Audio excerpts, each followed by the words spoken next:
We are back. Eric Coleman, Jake Brown, a new episode of Jets Flight Club. Eric, we missed you, and boy, was it a thrilling opener. The Jets put a can of whoop ass on the Pats, and now old friend Zach Wilson, who will be on a practice squad or maybe in the area, maybe finding a local Cougar. I don't know where he'll be, Eric, but his team will be on the field at MetLife Stadium. He won't be there, but the Broncos will, and it should be a good game, and the fans are fired up right now.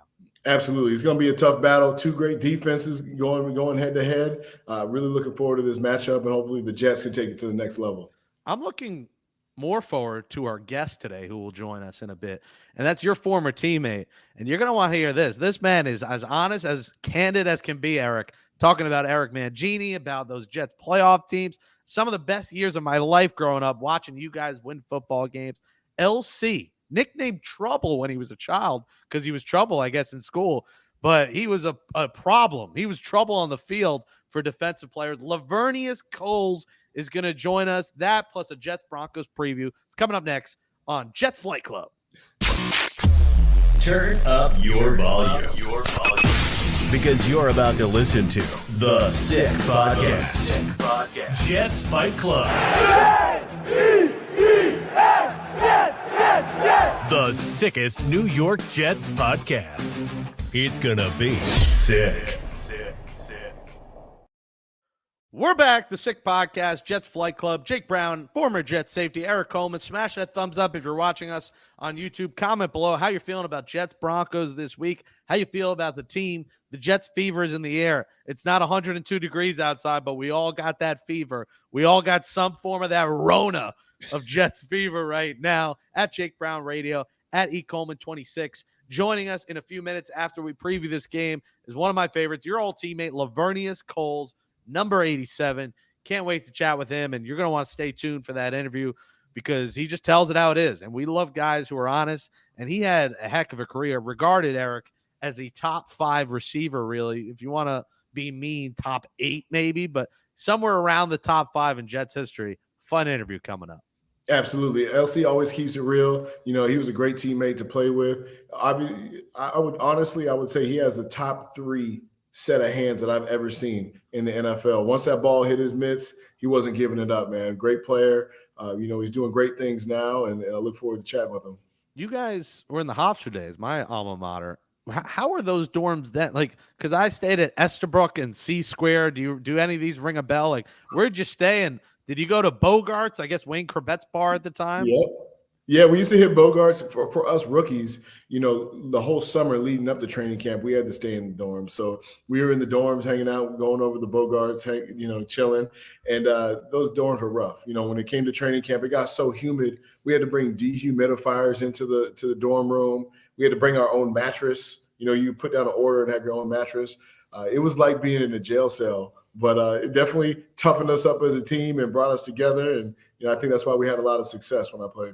Did you have did you have player roommates, or did each guy have their own room in the dorm? From what I remember, maybe when I was a rookie, you had a roommate, but then after you're a veteran, you had your own room, but you kind of shared a suite together. And it was some fun times, man. Whenever we had that night off the next day, they would do bed check at like 10 o'clock. As soon as that bed check was done, you would hear all the V8s firing up and everybody getting out of there, going to hang out. So we had some good times. I was going to say 10 o'clock. I mean, that's when the night's getting started. I mean, I went to Nachos, Dizzy's, McKeeb's were the bars. Nachos was 18 plus, Dizzy's was 18 plus, and McKeeb's, you graduated, was 19 plus. So sophomore year McKeeb. And then it was Bar Social, which used to be Bogart's. They changed to Bar Social. They had wing night Wednesdays, $10 pitchers, whatever it was. Great memories back in the Hofstra days. But yeah, I can't imagine grown men and big fellas, like 350 pounds in those dorms. I was 230 in those dorms struggling with roommates. And now they have a Taj Mahal in Florham Park, and they get to go to their own home, their own mansion, apartment. They don't got to sleep there. Times have changed, Eric. And the times have also changed for the Jets because everyone's gassed up. And I get it. You face the Titans and the Patriots. They both stink. But the Jets won this game versus the Patriots convincingly. Outside of a tough injury, obviously we know about the Jermaine Johnson injury. Outside of a tough injury to Morgan Moses, who, it looks like he will be back this season at some point, maybe 3 to 6 weeks, I believe was the timeline. Now Olu Fashanu steps in. And this is why, Eric, the naysayers of Eric Coleman of Brock Bowers might be right, because Olu is now going to be the starter. And this is why you got him. They weren't ready to say, hey, week 1 kid, you're in there. But hey, week 4 kid, you're in there on a 2-1 Jets football team that is one of the talks of this sport. And his role just became critical. And kid, good luck. You got a pretty good Denver defense coming.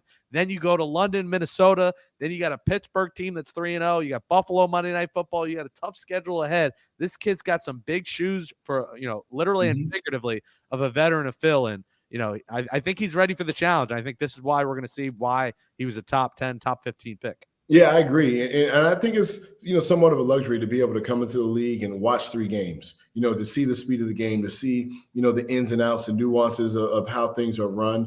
It's always advantageous for me as a rookie to sit down and watch for a little bit. Obviously, some rookies have to step in and play that role earlier than others, but it's going to be a good time for him. I think he's going to be a great fit. There's a reason why, he's picked top 10, and I think that he'll solidify that position, and the Jets will continue to roll. It was 2 tough weeks. The Jets went down to Nashville and battled out, came out with the win, and then obviously last Thursday showed up and showed out in front of the home crowd with a great performance. And it was just, I know for me, it was just so nice to see a Jets offense function efficiently, move the chains, put points on the board, have some explosive plays, run the football, mix things up. It was just it was really refreshing to see. And then, from that offense, having that time of possession, when the defense got out there, they couldn't wait, to make plays. So they were flying around, their hair on fire, and you got to see a little glimpse of what this defense could possibly be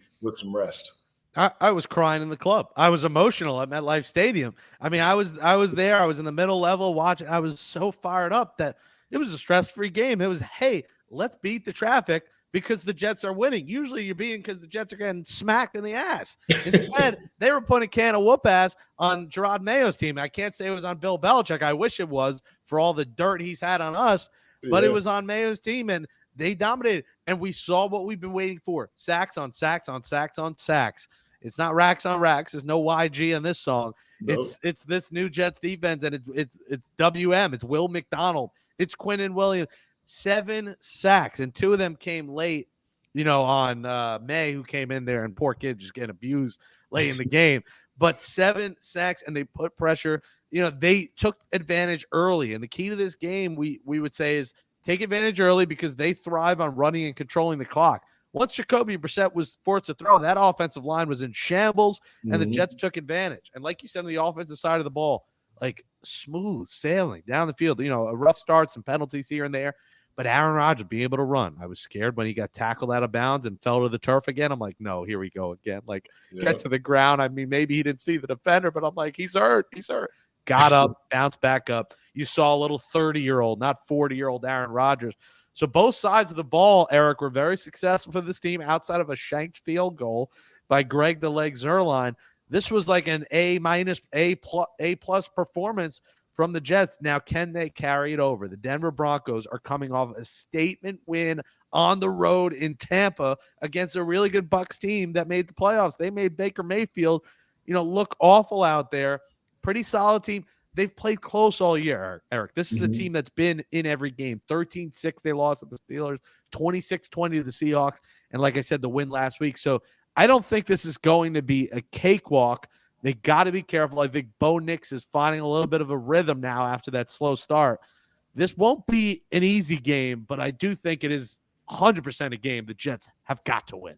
Yeah, and I fully expect the Jets to return to the East Coast with the win, after traveling out to Denver. 2 great defenses. Denver's defense is going to keep the score low. But the good thing about the Jets is they have a veteran quarterback who's seen a lot of defense. And so he'll be able to put these players in the right position to make plays. And I expect him to have more success than you saw with Baker Mayfield in Tampa. But on the other side of the ball, Bo Nix, young quarterback who shows a lot of skill. He can make every throw. He lit things up in Oregon. But what he's shown in these first couple of weeks, he is a rookie, and he will make a couple of mistakes. And what the Jets have to do is make sure that he pays when he makes those mistakes. Make sure you catch the interceptions. Make sure that you you pick up the fumble when Will McDonald comes from the backside.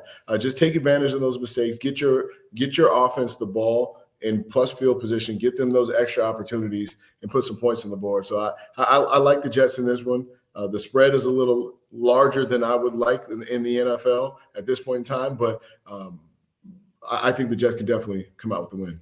Yeah, and they got to be careful. Bo Nix, he's got wheels. He ran 9 times for 47 yards and a rushing touchdown last week. This is a guy who can run the football. I was hoping Zach Wilson would be the backup. So if Zach had to come in the game, we could see Zach back on the field and boo his ass. I'm sorry, I don't boo many players, but Zach Wilson left me with nightmares, Eric. He was terrible. Man, listen, Zach, I hope he has a good career like you're seeing with Sam Darnold's having a solid season so far.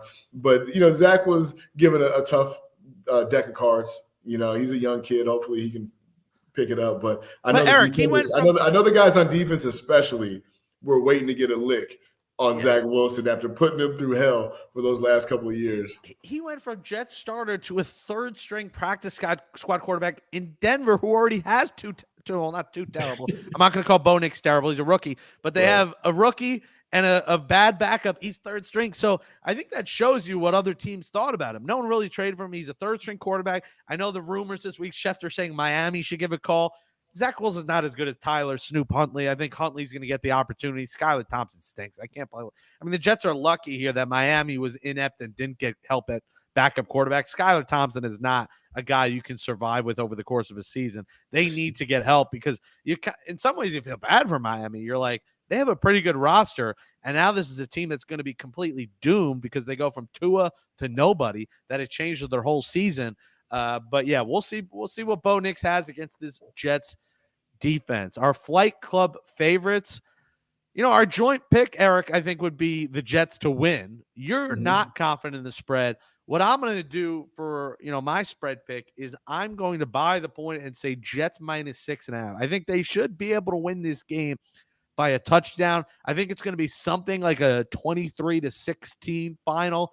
I was a point off in that Titans game, by the way. I think I said 24-17 and it was 23-16 or something like that, or the other way around. But I'm going to say 23-16 Jets win. So by the point, but 7.5 gets a little dicey. I think Denver could have a backdoor cover in that situation, but that's going to be my pick. What's yours? I'm going to take the under. The total is set at 38.5, and I think that's just a little too rich for these two defenses. Denver, one of the top defenses in the league so far. They're only giving up 15 points a game. So, yes, I think the Jets will score more points than that and come out on top. But the Jets defense is trouble as well. They're giving up about 17 points a game. So, with the offense of the Denver Broncos, with the great defense with the Jets, I'm going to take the under. I do like your score. I want to say 24-20. No, excuse me, 24. That would be the over. You don't. Yeah. It's going to be under, but I think the Jets definitely come out on top. I like your pick with buying that point because that touchdown, anything over that is a little dicey. Yeah, and if you buy the 2 points, it's going to be like minus 190. At that point, it's not even worth it. Right. And if you're extra better, then have confidence that they'll blow them out. But I haven't seen enough yet. I thought the Patriots just were awful out there. I think Denver will put up more of a show with Sean Payton. Pretty good play calling last week. Sean Payton's always creative, something that Hackett doesn't have now. The Nathaniel Hackett Chronicles continue. He didn't leave us much to complain about. They did use 2 timeouts, I think, in the first 8 minutes of the second half. Luckily, they were dominating. But got to be careful with timeout usage. These games are getting tougher. Like we talked about the upcoming schedule, how difficult it is. Trip to London, Buffalo, Pittsburgh. Like Pittsburgh and Buffalo, both 3-0 football teams ahead of you. Minnesota, same thing. Undefeated teams are all lying ahead of you. Win this game. Go to across the pond 3-1. The props aren't out yet as we record on Wednesday. But I said going to this last game, Tyler Conklin's going to go off. He was just due, and he had a monster near 100-yard performance. Whatever his line is, take the over. I think he's finally comfortable with Tyler Conklin, Aaron Rodgers. It took a few weeks. We know what he's done for tight ends, Eric, throughout his career. Conklin is a dog, and we know this, and he didn't really have any quarterback with Zach Wilson. Now he's got his guy. I think they found their chemistry. Even Jeremy Rucker got involved a little bit. So whatever the line is, Conklin, I hope they don't shoot it up to like 65. But I assume it's like 40, 45. Take the Tyler Conklin over receiving yards or receptions, one of the two or both for Conklin. All right, you said Jets win handedly. I say 23-16. You know, a guy who won a lot of games, Eric, in a Jets uniform is Laveranues Coles, and we love LC, and he's going to join us next right here on the Sick Podcast, Jets Flight Club.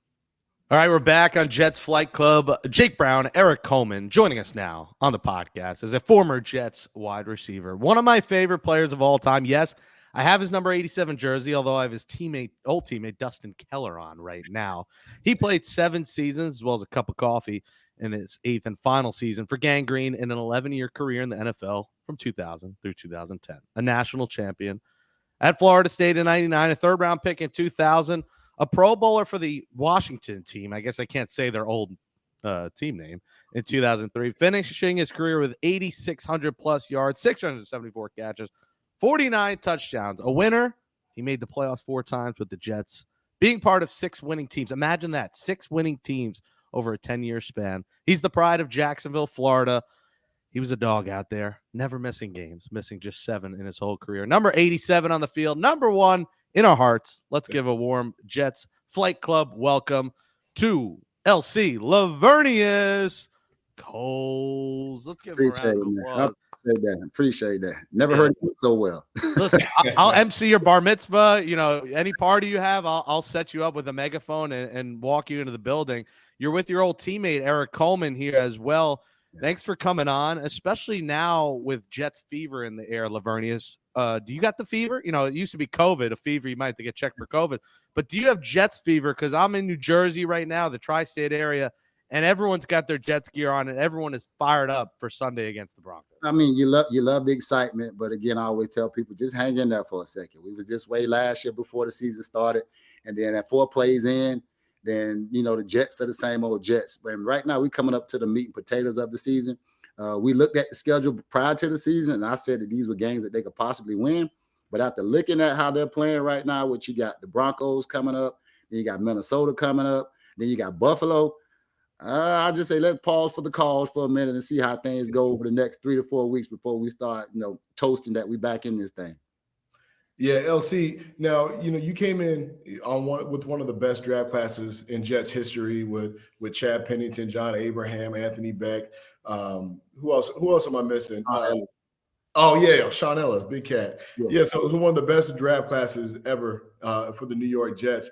And, you know, obviously you and Chad came in together and you had that chemistry, you know, because you're able to grow it in the offseason. When you look at the Jets right now, how do you compare that? You know, Aaron Rodgers is a veteran. He's trying to get on the same page as Garrett Wilson. What is it that you have to do as a receiver and a quarterback to get on the same page? Well, I think it just takes a lot of time, and people don't give enough credit for that. They think because you have 2 excellent players that it's just going to automatically work. So they have to be able to get on the same page week in and week out and understand each other's nuances and what each other is looking for. But then Garrett is in a situation where now he's pretty much all they really have. I mean, from the beginning of the year. So teams are going to key in on him and take him away. And so the thing I would have for him is just don't get frustrated with teams taking you away because you're not getting as many looks as you were prior to. Because again, when you're young, teams don't know a lot about you. They're not really, you know, game planning for you like they are now. Now they've got a couple years worth of film. They know what you're good at. They know what you like. And then they know that Aaron is going to be his first look, and they're going to try to get him off that read as quick as possible. So I just tell him, stay confident in himself. We all know he's a very talented receiver, and continue to work with Aaron. And eventually when other guys start making plays, things are going to open up. We're going to get those explosive plays from him we're used to seeing. Chad Pennington is not Aaron Rodgers, but boy, was that man accurate throwing the football between 0 and like 20 yards. He could find you, and he found you many times to the tune of you being a top 5 receiver in Jets history. What is that chemistry like? How long did it take? And you had to feel comfortable because you just kept coming on back to the Jets. You left, you came back, you left, you came back. There had to be something there with hanging Chad that you said, I'm coming back to Chad, baby. I was like a little stray cat, man. They fed me once, and I kept on coming back. It's just one of them things that happened. But what you learn from Chad is, and a lot of people don't give him a lot of credit for not only just, you know, the smaller things he picked up in the football game. He told me all the things. There's a difference between being able to throw the ball and pass the ball. And what people don't understand is he could talk to a wide receiver with the football, telling them where a defender was, whether somebody was close to you, which way he wanted you to turn, by how he placed the ball in those certain situations. So he was able to protect not only me, but Jericho and other guys that played with him with the football, even though he wasn't a throwing it down the field as much as most people would like for him to. But he was efficient. So he got the job done. Like I said, he's very cerebral with understanding the game and talking not only myself, but anybody that played with him through the game. And he understands what defenses are trying to do to him. And that's what made him such a great quarterback and a guy great to play with. Yeah. So LC, when you played, with the Jets, I was obviously a part of that team, and we took a lot of pride in our defense, and we had a very tough defense. I can't say that we were as good as this year's Jets defense with the star power, although we did have Revis, we had pass rushers, we had all the skilled players. What does practicing against a top 5 defense, what does that do for you offensively? And how far do you see this Jets defense going this season? Well, I think it's just iron sharpens iron. The people have always said that. So I think that going against a great defense, and we going against you guys during that time, got us prepared to go out and play in games. And when we played in games, it made it easy on us going against those other teams. But this defense here, I watched the game last week, and I remember times back when we were still playing, and I would watch Tom Brady back there, as we call burping the ball. He just back there got all day. And when you don't have a pass rush to get after some of these great quarterbacks, man, it makes it very difficult on the back end. I don't care how good Reed is and Sauce is. If guys got plenty of time, it ain't gonna be good for the defense up front and the guys on the back end. So I think we have to figure out a way to manufacture some pressure this year, because these guys are standing back there way too long with the football and being able to get rid of the ball. Go ahead. Well, just kind of to allude on that point, Hassan Reddick, is a guy who the Jets have really been dependent on to come in and be that pass rusher to get the ball to the quarterback's hand quick.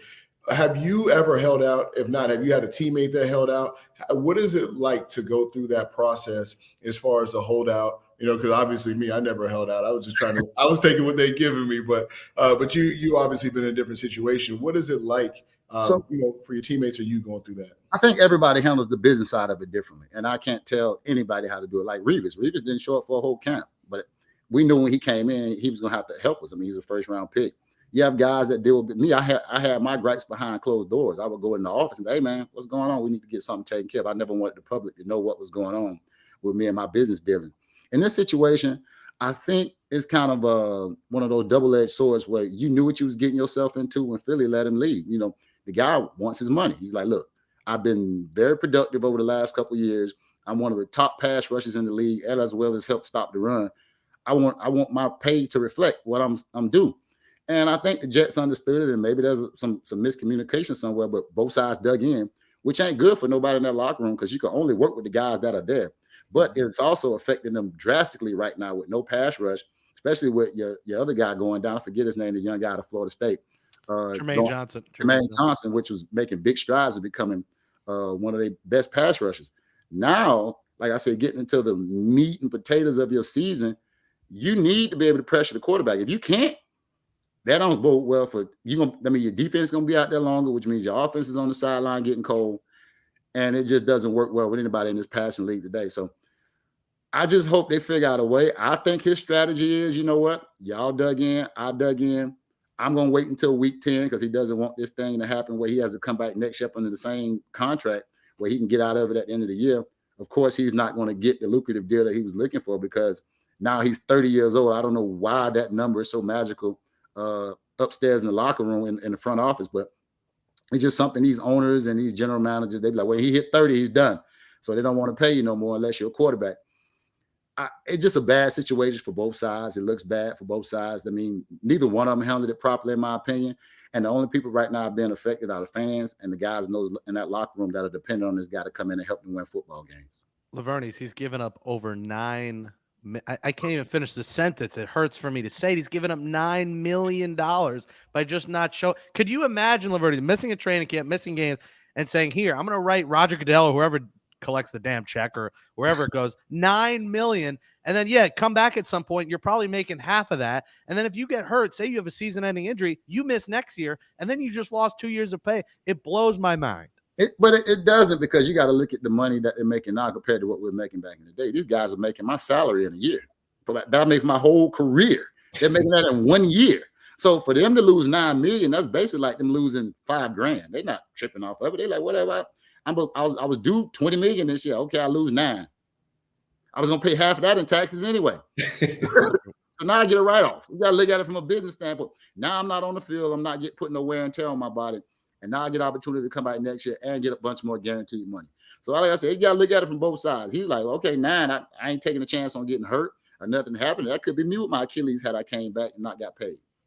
What made you keep coming back to the Jets? Listen, I love it. New York's the greatest. I'm sure you enjoyed the New York nightlife, I assume, as well after victories, especially when they were winning. I just left New York. I was there 10 years, and I loved every second of it. But was it a coach? Was it a quarterback? Was it just the organization? Because I know with you and Eric, because I went to Hofstra, it wasn't that Hofstra campus. It wasn't those dorms that kept you coming. Well, it wasn't that. It had a lot to do with guys bringing me back, and I have to go into that another time. There's a lot went into it. When I originally left, it was one of those things where I had to make a decision on whether I was going to make the Jets just go ahead and match my contract when I left and went over to Washington, or should I just come back on a lesser deal and just be there with the guys. And I took the advice from my agent at the time, Roosevelt Barnes, and he was just like, man, listen, they had the opportunity to sign you when you was asking for what you was asking for. So if they thought that highly of you, they'd have paid you what you was asking, which is less than what they gave you over here. So evidently they really like you over here. So take the most money, and if they want you back, they re-sign you. So when I had the opportunity to leave when I got to Washington, guys are telling me like, man, you got to get out of there, man. They're going to get you killed. Because I was on jacked up every week, getting blown up by somebody. You know, that offense was horrible. We was third and long, and when one wide receiver sets, everybody knew the ball was coming to me. So I was getting waylaid out there week in, week out. So I went, and I was like, man, y'all said at the end of the year, if we didn't want to be here, let us go. I think originally I was supposed to be going to Baltimore. And I ran my mouth and said something to Chad. Chad went and called Curtis. Curtis called Mike Tannenbaum. So it just kind of like, nope, we're going to trade back for him. And that's kind of how it went. So I ended up back in New York that time. And then other times, it's just like I was so comfortable being in New York. The fans were great. And I truly enjoyed my time there. So me being able to get the opportunity to come back was just great. And I love the fans in New York. And I just love playing there.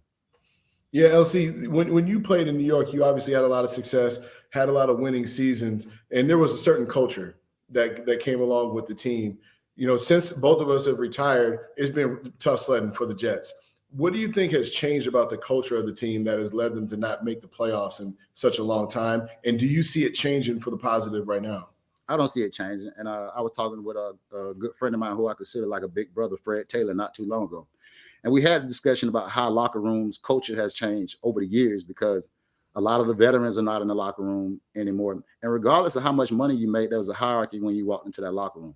When I walked in there, I knew who was in charge. I knew Vinny Testaverde was in charge. I knew Brian Cox was in charge. These were the guys that ran the team, and these were the guys that were professionals that helped you become the professional that you are today. Right now, the leaders in the locker room are first and second year quarterbacks. They don't know anything about being a professional. They still learning right now.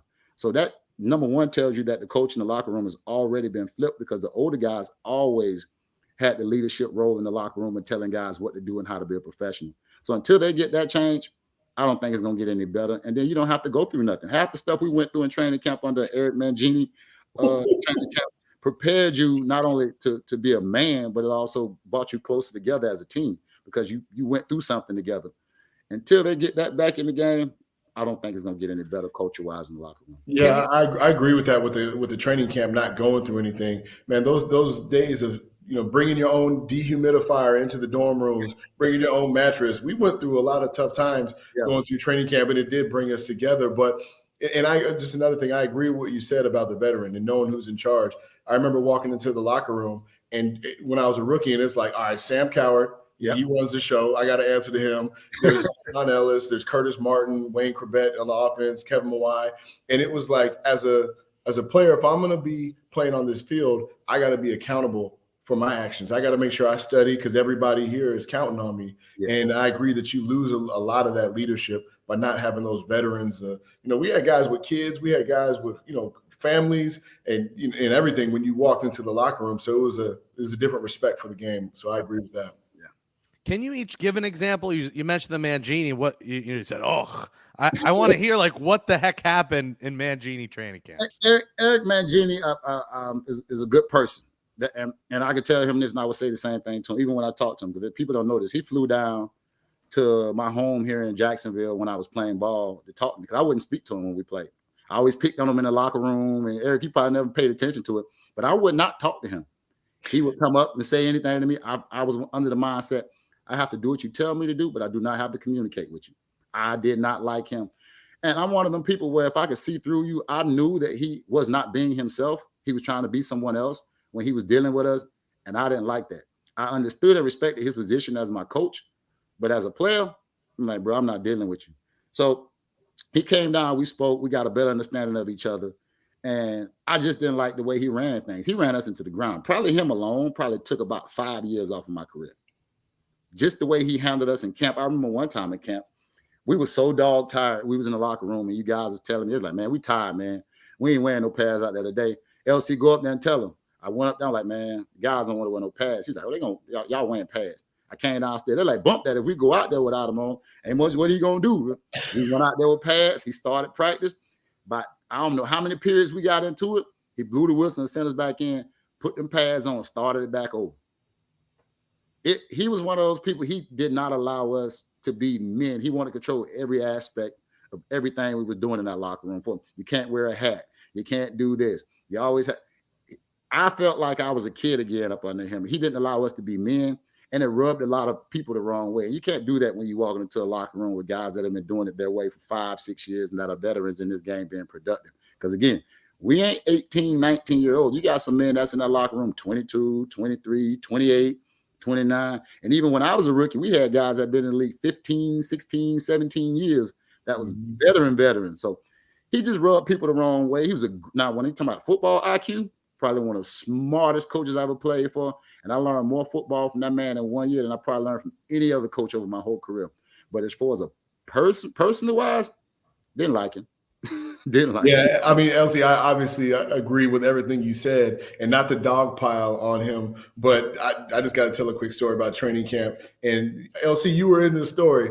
It was the second day of training camp, and I had, like, my stomach was hurting. And I'm like, Coach, man, I was going to the training room. Like, my stomach is hurting. I was throwing up. I went to the doctors. They said, you're stressed out. I went to the dorms. I was in a ball the whole day. Man, I went to the training room the next day. I was on IVs. I didn't practice. He had me out. And as a matter of fact, he had me out on the exercise bike doing exercises. And I went into the bathroom one day and I had the IV. I went to the bathroom. I walked out. I saw you in the locker room and I just fainted. And I was like, man, and you guys picked me up. I don't know what happened. I just remember seeing you and you were sitting down talking to someone else. I fainted. I woke up, man. Well, long story short, my appendix had ruptured. Yeah. I had to go have an emergency appendectomy. I was out of practice. Everyone's asking, like, what's up with Eric Coleman? Why is your starting safety not practicing? He's like, we don't talk about injuries. And I guess my agent had told someone, it's just appendicitis. He'll be back. Man, I got back right from surgery. I lost about 15 pounds. I was sitting in the front row of the meeting room. Man, he called me out in front of the whole team, cussing me out about how my agent was doing this and that and telling about injuries. And I wanted to kill him that day. Oh yeah, he was not a person. He just was not the guy that you wouldn't want to run through a wall for him. I tell you that much. No. Those are intriguing because you guys made the playoffs that 06 season. I was at that playoff game in Foxborough. So how do you put that to the side and say, hey, we got to go? Obviously, you're paying for paycheck, your family, everything. But how do you say, I freaking hate this guy, but let's win some damn football games? Were you that close of a band of brothers that you just overcame Mangini's craziness? It's something about a good locker room. When you have good guys in the locker room that understands each other, and when you truly care about each other, and then the sacrifice and everything you've made, not only being away from your family, but the sacrifice you've made physically, mentally, emotionally to be in that moment, you always want to make sure that you lay your best effort on the field for the guy next to you. Because if you slacking and you feel you slacking, he definitely knows you slacking because he knows your work ethic and what you can leave out there on the field. So you ain't going to leave nothing short, not if you're a true ball player. If you love the game like you're supposed to, you ain't going to let the guy down next to you at all. Your coaching tree was very interesting. You had Al Grove for a year. You go to Herm Edwards. Okay. Eric Mangini, Rex Ryan. Can you take me through? We already know about Mangini, but take me through those other guys and maybe how they changed your career, hopefully for the better or some for the worse. Al Grove, probably the first coach I ever tried to fight in my life. I'll leave it at that. Did you fight? What happened? Were any punches thrown? Guys grabbed me. They was like, "You're a rookie. You can't take that." I'm like, listen, man, I take a lot of things, but disrespect ain't gonna be one of them. I'm like, listen, I'm one of them people. Hey, I do what you ask me to do, but you're not gonna be disrespectful to me. I zero tolerance for that. Herm loved him. Gave me an opportunity to call me out and say, "Look, man, you got to play. Now, how well you play, that's totally up to you. But you got to play." said, we need you to play. We need you to play well. But how well you play is up to you. I'm giving you a chance. And he did that. That's what got me on the field. Then you had Mangini. We've already talked about him. Of course, I went on a hiatus for a little while. But then Rex was great. He allowed you, players, coach, hey, man, do what you need to do. You've been in the league long enough. Prepare. I was on Hard Knocks, got kicked off the team. Man, I said, man, y'all could have called me at the house and told me I ain't had to come in today, but I know they had to get it on tape. It's one of the things. But man, I have nothing but good things to say about my coaches after Grow and Mangini. All of them was very professional, allowed me to be a man, allowed me to prepare the way I knew how to prepare. And they coached me too. They allowed me to be a player. And then if I had stuff, I could bump it off of them, ask them, how could I get better? Is there things I can do to help out around? And they were great. They were great for me. I'm sure you both, Eric, too. I mean, the era, you talk about how tough coaches are now, in some ways they baby guys. I mean, it's the rules and I think it's better, but the training camps are less stressful. I think it's less, work on your body. And the guys, especially you at Laveranues at receiver, are making boatloads of cash, 25, 30 million a year for receivers. I'd love you both to touch on the different eras from then to now, and I guess maybe how you wish you were playing now. I'm actually content with where I'm at now, man. I mean, watching these guys, I'm so happy for them because you got to look at it like this. The salary cap is going to continue to go. What these guys are making now, 10, 15 years from now, it's probably going to be doubled up again. So receivers probably going to make it 50, 60 million at that time. Just the way it's going to work. I mean, because back then when I got paid, it was one of the highest paid receivers in the league. A little while later, somebody leapfrogged me. It's just going to continue to happen. As long as that TV money keep going up, salary cap keep going up, the money's being made, they got to spend it somewhere. Why not give it to them? I'm happy for them. Hopefully, all I want them to do is buy me a bottle of 1942 for just saying I'm cheering for them. That's all I do. Yeah, I mean, LZ, I watched the game now, and it's like you watch them and you give them all the credit in the world for doing what they're doing, and it's kind of like, man, I don't understand how we did that because we went through all kinds of hell going through training camp. I was talking to Brian Cox when the Jets and the Giants practiced against each other, and he's like, man, these boys don't know how good they got it. At training camp, they don't have pads. No 2 days in a row they don't have pads on. They have to have mandatory days off. We were going 2 padded practices in a row for like 3 weeks straight. I'm telling you. You talk about sore, it definitely did take years off our career, but, it made us that much, it made us tougher, and it did turn us into men, and it matured us, and I think we're better off for it. But, because of what we did on the field and what the guys did before us, these kids are able to make all the money that they're making, and hopefully they continue to leapfrog and raise the bar. But, I'm happy for them. I guess the difficulty for me is guys like yourself on the defensive side of the ball. Y'all can't tackle no more. I don't know what y'all need to do for guys either. I'm watching the game now. I'm like, man, you got to hit in a certain area and all. I'm like, I don't see how y'all got through it back then because it was tough enough to get us down. And now today, tackling is lost. You can't hit the quarterback. You might stay away from. You got to put a pillow down before you lay him down. Yeah, LC is crazy because it kind of evolved. Like towards my career, at the beginning of it, it was like you just put your head down, you knock somebody out. And then the concussion stuff started coming. They started changing the rules, and it turned into now you got to think before you go hit, and that's when you miss a tackle. Like if you're coming across the middle full speed, I don't got time to think about how I'm going to tackle you because by the time I think about it, you're already gone. Yeah, got it. That's why I'm like I feel bad for defenders because I'm like. It was hard enough just to get another professional athlete down on the ground. Really, it's just by any means necessary. I just need to get you down. Now I have to figure out a way to get you down without grabbing you with inside the shoulder pads, without hitting you in the head, without hitting you below your knees. I got to aim and target. Now imagine, because if I see you, I'm ducking, you ducking, we run, you're going to end up hitting me in the head anyway. So right. It's weird how it goes, man, but I feel bad. I hope they figure it out. They got these Guardian caps. I mean, maybe everybody just come out there and bubble wrap soon. They just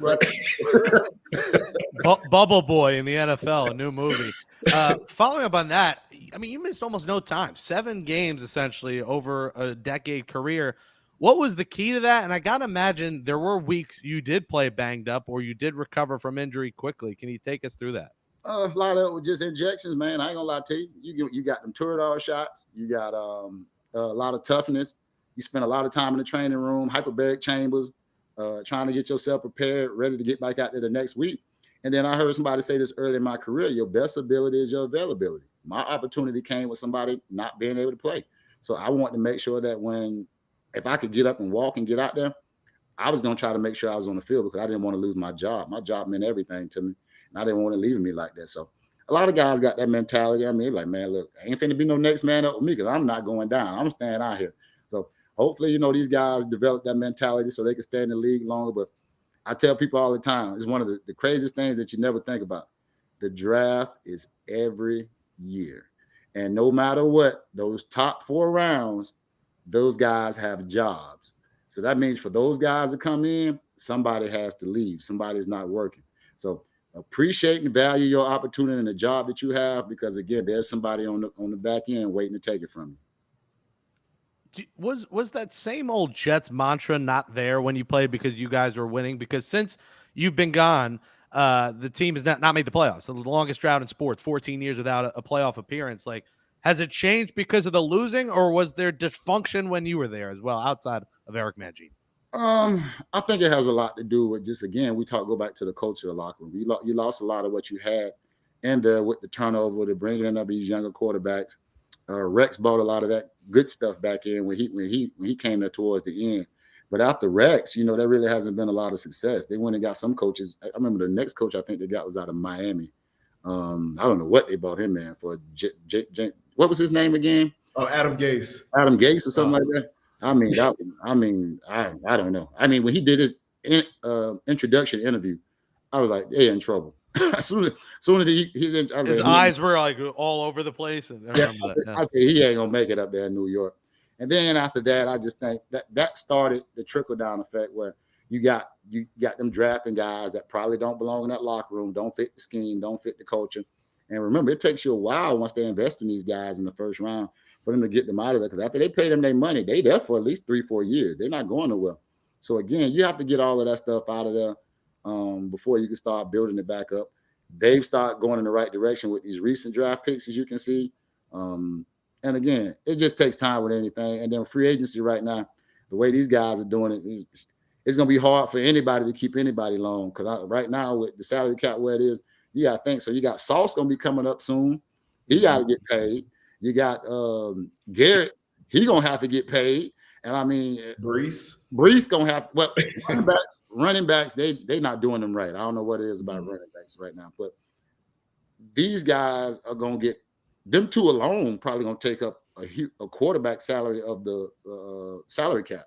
So they got a lot of stuff to do in a short period of time to get these guys taken care of and still try to put pieces around them so that they can be successful in the future. So let's just hope and pray that we can continue to build in the right direction. These guys, this injury bug, can stay away from the team so we can continue to win.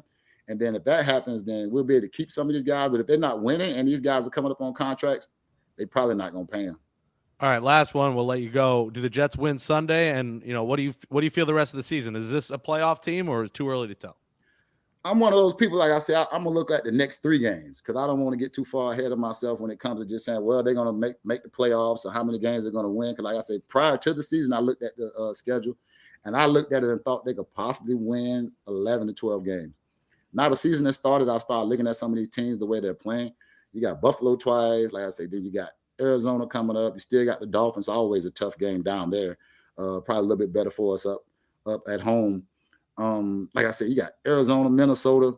Pittsburgh's 3-0. Playing really well right now. Yeah. And I thought those would be gimme games. So they're not. So let's just see how the next 3 games will tell me a lot about how we're doing. Because honestly, I didn't think New England was that good before the season started. That first game they won, I just thought they had a good game. They showed their true colors the last 2 weeks. I knew we was going to beat them, but again, who am I? I don't know that much about football. I'll let my kids tell it. So we will see how these next 3 weeks go. And then send me a message and I'll tell you how I feel. Gotcha. All right. We'll catch up late in the season. Laveranues Coles, a great Jets career. I have your jersey. It might have been from like TJ Maxx or a thrift shop after your career. I might have got it on the low after your career was over, but loved watching you winning football, and we're hoping to bring that back to East Rutherford and win some football games. And thanks so much for coming on the Jets Flight Club. Thank y'all for having me, man. I appreciate it. Thanks, LC. Thank you. Telling it like it is, Eric. Great interview with Laveranues Coles. That boy is something special and, as good off the field in interviews as he is on the field. Oh, yeah, LC is always going to keep it real. That's one thing you can count on LC for. He's going to be himself, and a great player, amazing teammate. He's grown to be a good friend, and it was great to have him on. Did you guys enjoy Bogarts together? Did you guys have some parties together? I feel like Laveranues could down a few shots of tequila. Oh, man, we had some fun together. Man, in Laveranues, I want to say his birthday is around the first of the year, but he used to always throw a New Year's party, and he would rent out a whole club. And, man, those are some great times. Those are good times in New York. I'm telling you, there's a reason he kept coming back to New York, and it wasn't just the contract. I feel like he enjoyed New York City nightlife, and I can't blame him. And the food. I'm sure you enjoyed all the great meals together and winning Jets football. We missed those days. So thanks to Laveranues Coles for coming on, and he's living a nice life in Florida. Prayers out to you and him with this hurricane coming. Are you prepared? I feel like you've been through this before. I know you were living in Long Island, now you're Florida, but are you concerned at all with this hurricane? Is your house equipped for this? Yeah, I'm always concerned. It's craziness. I didn't grow up with hurricanes, so I just pray that everybody makes it through safe. I know it's supposed to hit a little further up north. I'm down south, so I think we're out of the way. I'll probably get some remnants, heavy rain, winds, things like that. But I hope everybody stays safe and is able to make it out of it. Yeah, be safe. Make sure you're locked into Jets football. Jets-Broncos, Sunday, 1 o'clock, Iron Eagle, Charles Davis on the call on CBS. Can't wait. I might go. We'll see, but the place is buzzing. Ticket prices are heavy. Jets-Broncos tickets never are more than $100. They are this time. Everyone's fired up for the Jets, and we hope we're talking next week on the Sick Podcast, Jets Flight Club, about a 3-1 Jets team heading to London. I don't like those London games. You wake up early Sunday, but now that I'm not living in New York, I'm not partying maybe like I used to. I'm a more low-key man here. So I'll be up and ready with a cup of coffee and a little eggs and bacon and toast, ready for Jets Vikings, but take care of the Broncos first. He's Eric Coleman at Coleman26. I'm Jake Brown at Jake Brown Radio at SickPod Jets. Smash that thumbs up if you're watching on YouTube. Subscribe there. Share it with your Jets fan friends and Apple, Spotify, wherever you get podcasts. 5-star rating. Write a nice review there as well. And we'll catch you next week on the Sick Podcast, Jets Flight Club. Eric, let's close them out with a Jets chant. 3, 2, 1. J-E-T-S. Jets, Jets, Jets. Let's go. And that's a wrap. Hope you don't miss us too much until next time. Follow the Sick Podcast, Jets Fight Club on YouTube, Instagram, Facebook, Google Play, and Apple Podcasts.